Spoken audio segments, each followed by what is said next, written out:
Hi everyone, আসসালামু আলাইকুম। কেমন আছো তোমরা?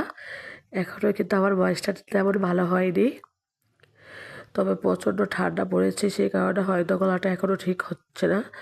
তো প্লিজ আমার ভিডিওটা শুরুতে তোমরা একটা লাইক দিয়ে ভিডিওটা কন্টিনিউ করো, আর আশা করি ভিডিওটা ভালো লাগবে। তো বাজার থেকে ঘাস কাপ মাছটা আজকে কিনে আনছি। তো এই তাজা মাছ দিয়ে রান্না করব ডাঁটা তরকারি। আলু দিয়েছি কয়েকটা, যা আমার ছেলে খুব ভালো পছন্দ করে।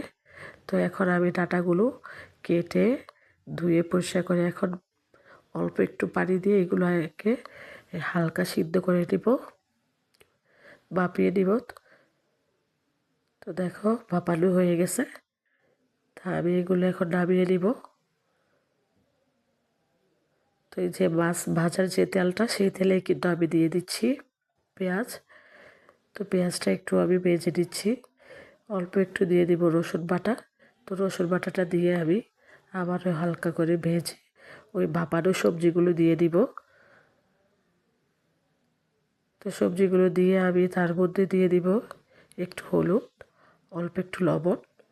তো লবণ এবং হলুদ দিয়ে আমি কিছুক্ষণ ভেজে দিব সবজিগুলো।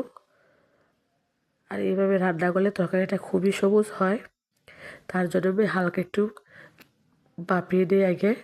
তো দেখো কাঁচামরিচ দিয়ে দিচ্ছি পরিমাণ মতো। তো এখানে কিন্তু আমি আর কোনো মশলা অ্যাড করব না।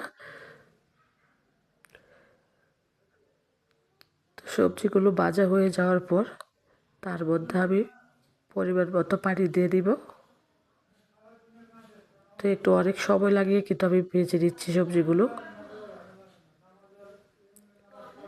তো দিয়ে দিচ্ছি পরিমাণ মতো পানি। তো পানিটা দিয়ে আমি ঢাকনা দিয়ে আবার একটু লবণ দিয়ে দিচ্ছি, কারণ লবণটা কম হয়েছে। ঢাকনা দিয়ে আমি ঢেকে দিচ্ছি। এটা বলক আসার পর আমি দিয়ে দিব ওই ভাজা মাছগুলো।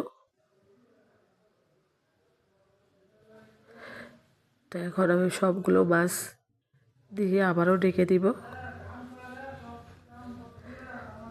তো ঢেকে আমি ধনে পাতা দিয়ে, এই যে দেখো ধনে পাতা দিয়ে দিচ্ছি। ধনে পাতা দিয়ে দেখো আমার রান্নাটা কিন্তু শেষ হয়ে গেছে, আমি চুলাটা অফ করেছি। তো এখন আমি এগুলো সার্ভ করে ফেলবো অন্য একটা